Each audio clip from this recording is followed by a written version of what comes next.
The tragic fall of David. David Turner had always loved risk. Even as a boy, he felt a thrill when testing limits, climbing the tallest trees, racing his friends on bikes, sneaking into forbidden places.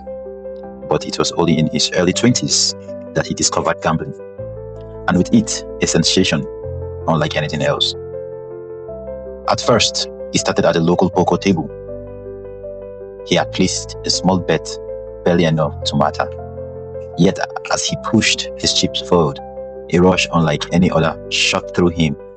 Every glance from his opponents, every subtle flick of card, every whispered chord electrified his senses. When he won, his heart pounded with triumph, and when he lost, the sting only made him hunger for more and when the next chance will be. It started harmlessly, small bet on cards, a game of dice with friends, occasional sport wagers. He won sometimes, and most times he lost.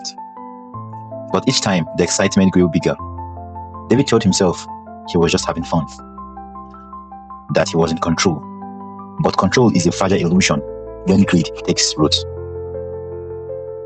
Days grows into weeks, weeks crawled into months. David bets became bolder. He moved from friends' poker's night to a local gambling halls, chasing bigger thrills. At first, luck was on his side when fueled confidence and the roar of victory intoxicated him. He began lying to friends and family about his whereabouts, sneaking in at night, returning home exhausted but thrilled. At work, his focus waned. Deadlines were missed.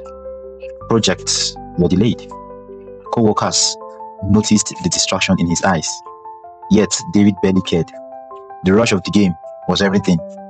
Each bet, each risk, whispered promises. The promises, of course, were lies. By his late 20s, David's debt towered over him like shadows he couldn't outrun. Creditors called day and night. Friends no longer answered him when he knocked, and his family, exhausted from broken promises, turned away.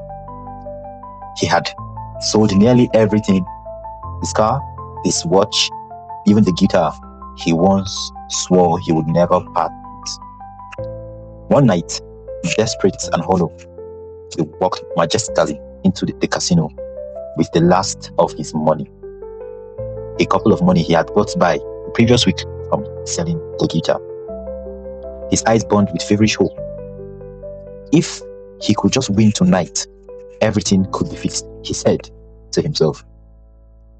I would pay off my debts, buy back his pride, win back the love he had squandered. But the cards were merciless. Hand after hand, his pile of chips dwindled until there was nothing left but cold. Polished surface of the table. The dealer's indifferent glance cut deeper than any insult. The dealer stared at him fiercely, saying, David, you have lost again, again, and again. You have nothing left. David stood up reluctantly, stumbling outside into the night. David felt the weight of silence pressing in on him. For the first time, there was no thrill, no rush, no excitement, no game, just emptiness. David felt emptiness. He wandered into the dark streets, where memories and laughter and love haunted him like ghosts. By dawn, David was gone. He was gone. Some said he walked into the river, staring into the black depth until it swallowed him whole. Others whispered in corners, saying he simply collapsed. His heart stopped giving him after a much pressure of strain and despair over the years.